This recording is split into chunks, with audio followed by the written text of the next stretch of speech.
Telugu Desam party Mahanadu నిర్వహిస్తూ అనేకమైన విమర్శలు వైఎస్ఆర్ కాంగ్రెస్ పార్టీ మీద మహానాడులో చేస్తున్నారు. ఒక్కసారి చంద్రబాబు నాయుడు గారు ఆయన లోకేష్ గారు ఆలోచించుకోవాల్సింది ఏంటంటే, మీరు ఇవాళ పెట్టింది మహానాడు కాదు, అది ఆంధ్రప్రదేశ్ ప్రజలను దగా చేసిన నాడు. 2 సంవత్సరాల పాలనలో మీరు రాష్ట్ర ప్రజానీకానికి చెప్పిన మాటలు వేరు, ఇవాళ చేసినవి వేరు. ఆ రకంగా దగా చేసినటువంటి పార్టీ మీది అది దగానాడు. అంతేకాదు, ఎన్టీ రామారావు గారు పార్టీ పెడితే ఇవాళ మీరు ఆ పార్టీని లాక్కుని మహానాడు నిర్వహిస్తున్నారు. ఇది మహానాడు అనడం కంటే బాబు కొడుకుల భజన నాడు అని చెప్పడంలో ఏ విధమైన సందేహం లేదు. చంద్రబాబు నాయుడు గారు ఎంత ఆవేశపడిపోతున్నాడంటే, జగన్మోహన్ రెడ్డి గారిని వైఎస్ఆర్ కాంగ్రెస్ పార్టీని తిట్టేటటువంటి కార్యక్రమంలో చాలా దూరం వెళ్ళిపోతున్నారు. ముఖ్యంగా మెగా డిఎస్సి జరుపుతానని చంద్రబాబు నాయుడు గారు అధికారంలోకి రాకముందు చెప్పాడు, జరిపాడు. మెగా డిఎస్సినా పెద్ద దగా డిఎస్సి. ఏ విధంగా చేశారంటే, స్పోర్ట్స్ సర్టిఫికెట్లు స్పోర్ట్స్లో పాల్గొని వాళ్ళకు కూడా ఇచ్చి వాళ్ళకు ఉద్యోగాలు ఇచ్చే కార్యక్రమం చేశారు. కోర్టుకు వెళ్ళారు, కోర్టు చివాట్లు పెట్టిన సంగతి కూడా మీరు చూశారు. ఎంత దుర్మార్గం అంటే, నేను నా ట్విట్టర్లో ఈ మెగా డిఎస్సి గురించి పెడితే దాని మీద కంప్లైంట్ చేశారు, దాన్ని తొలగించాలని. ఎందుకంత భయం అని నేను అడుగుతా ఉన్నాను. నా ట్విట్టర్లో మెగా డిఎస్సికి సంబంధించినటువంటి జగన్మోహన్ రెడ్డి గారు అడిగినటువంటి ప్రశ్నలకు మీరు సమాధానం చెప్పలేకపోతున్నారు, మెగా డిఎస్సి పేరుతో మీరు మోసం చేశారు అని చాలా స్పష్టంగా నేను పాయింట్ వారీగా చెప్తే ట్విట్టర్ కంప్లైంట్ చేశారు. ఇది తీసేయండి. ఎందుకంత భయం ట్విట్టర్లో ఉంటే? జనం చదివితే ఎందుకంత భయం అంటే, మీరు దగా చేసిన మాట వాస్తవం, అందువల్ల. ఇదిగో చూపిస్తాను చూడండి. చంద్రబాబు నాయుడు గారు చాలా ఆవేశంగా మాట్లాడుతున్నారు. ఈ డిఎస్సి గురించి మేము అడ్డం పడ్డామని, అయినా కూడా ఉద్యోగాలు ఇప్పించామని చాలా ఆవేశంగా మాట్లాడుతున్నారు. వాళ్ళ అబ్బాయి తప్ప ఎవరు. ఇది మీరు చూడాలి, చూసి దీన్ని ప్రజలకు తెలియపరచవలసినటువంటి అవసరం కూడా ఉందని ఈ సందర్భంగా నేను తెలియపరుస్తున్నా. చూడండి ఇది ఒకసారి. ఉద్యోగాలు ఇస్తున్నాం. మెగా డిఎస్సి ఎన్నో అడ్డంకులు క్రియేట్ చేశారు, కోర్టు పోయారు. ఇప్పుడు కూడా చెత్త మాటలు మాట్లాడుతున్నారు.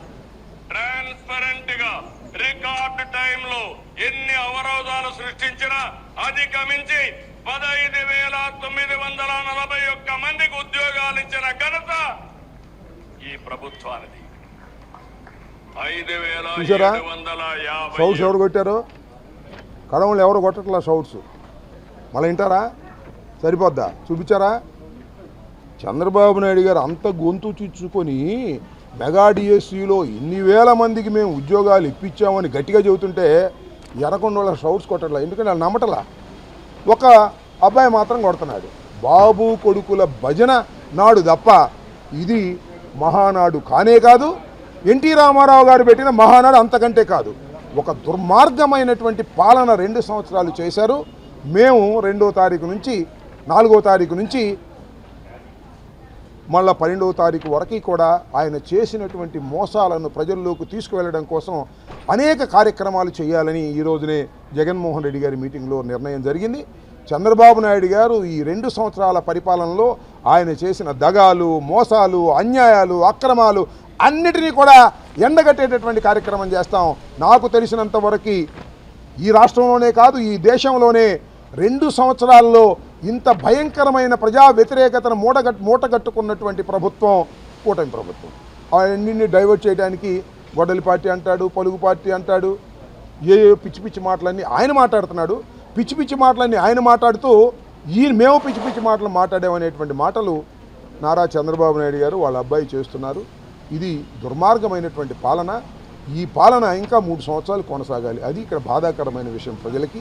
కాబట్టి ఇవాళ చంద్రబాబు నాయుడు గారు చేస్తున్నటువంటి తక్కు టమారా విద్యలన్నింటినీ కూడా ఎదుర్కోవడానికి వైఎస్ఆర్ కాంగ్రెస్ పార్టీ సర్వసన్నద్ధమైందని కూడా ఈ సందర్భంగా చెప్పదలుచుకున్నాను.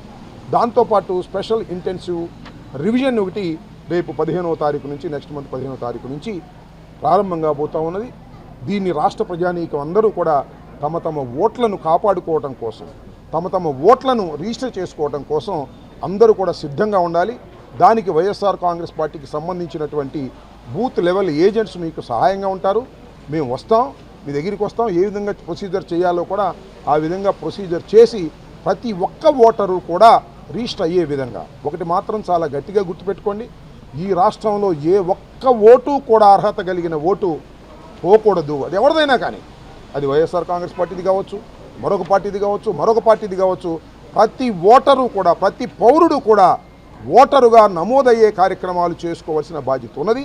ఒకవైపున ఎలక్షన్ కమిషన్, మరొక వైపున మన అవేర్నెస్, దాంతోపాటు వైఎస్ఆర్ కాంగ్రెస్ పార్టీ సహకారంతో ప్రతి పౌరుడు కూడా తమ ఓటుని రిజిస్టర్ చేసుకొని ఓటు హక్కుని వినియోగించుకునే విధంగా చేయాలి.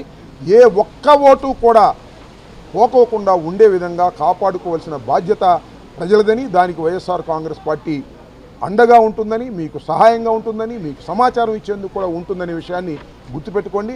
నెక్స్ట్ మంత్ 15వ తారీఖు నుంచి ఆ పైన మంత్ 15వ తారీఖు వరకు కూడా ఈ ఇంటెన్సివ్ రివిజన్ జరుగుతుంది. ఈ రివిజన్లో అందరూ చురుగ్గా పాల్గొని తమ ఓటుని సద్వినియోగం చేసుకునే విధంగా, చేర్చే విధంగా అందరూ కూడా అవేర్నెస్తో ఉండాలని హృదయపూర్వకంగా కోరుకుంటున్నాం. Thank you.